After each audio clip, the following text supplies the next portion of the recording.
पुणे जिल्ह्याला अवकाळी पावसाचा तडाखा बसलेला आहे। वादळी पाऊस आणि गारपीट यामुळे काढणीला आलेल्या पिकाचं मोठं नुकसान झालंय। गारपिटीचा मोठा फटका हा फळबागातदारांना देखील बसलेला आहे। गारपिटीमुळे आंबा, डाळिंब, खरबूज, कलिंगडचं मोठं नुकसान झालेलं आहे।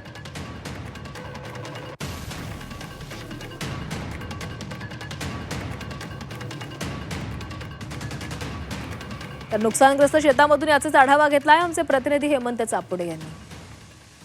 उत्तर पुणे जिल्ह्याच्या शिरूर, आंबेगाव, खेड, जुन्नर तालुक्याला गारपिटीच्या पावसाचा तडाखा बसल्याने शेतीमालाचं अतोनात असं नुकसान झालं आहे। मी सध्या कलिंगडाच्या शेतात आलेलो। आपण या ठिकाणी जर पाहिले तर कलिंगडांना गारपिटीचा मारा लागल्याने प्रचंड असं नुकसान झालेलं आहे। आपल्यासोबत बोलण्यासाठी शेतकरी आहेत। काय सांगाल, काय परिस्थिती आहे सध्या? काल अचानक मोकार गारांचा जोरदार पाऊस झाला आणि कलिंगडाचं आमचं पीक आहे त्या पिकामध्ये जवळ गुडघाभर गारांचा थर साचला आणि काढणीला आलेलं पूर्ण कलिंगडाचं पीक उद्ध्वस्त झालं। हातातोंडाशी आलेला घात पूर्ण खराब झाला। हार्वेस्टिंगला मला एवढे 4-5 दिवसात हार्वेस्टिंग करायचं होता। त्याच्यामध्ये मिरचीचं पीक घेतलं होतं ते पूर्ण खराब होऊन गेलं। आता सोसायटी भरली मार्च एंडिंगला, ते दुसऱ्याकडून घेऊन घेतली। आता ती फेडायचं कसं काय? आता हे पूर्ण पावसाने फार वाटोळ केले। आत्महत्या करावं का फाशी घ्यावं असं झालेले। शेतकऱ्यांनीच सरकार म्हणते नुसतं हे करायचंय, कर्जमाफी करायची, पण ती शाश्वत कर्जमाफी नाही ना।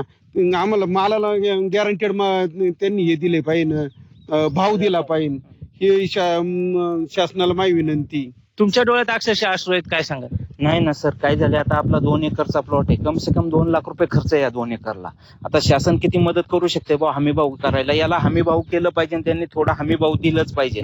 कारण का आता हा प्लॉट पूर्ण उद्ध्वस्त झालेला आहे, याला काही नाही राहिलेलं। याचा आता याला चट्टे पडलेत वरून, हा मार्केटिंगला जाणार नाही माल काही हे पूर्ण वेस्ट झाला। आता 2 लाख रुपये आपण खर्च केला, त्याच्यात आंतरपीक मिरची घेतली आपण, त्याच्यात ती मिरची सुद्धा पूर्ण कट झालेली, काहीच नाही राहिलं, आपला माल पूर्ण गेलाय। पण शासनाने काही का होईना याला काही याचा काय म्हणतात हे करून काही मदत झाली पाहिजे सर। हेमंत चापुडे, झी मीडिया, शिरूर, पुणे।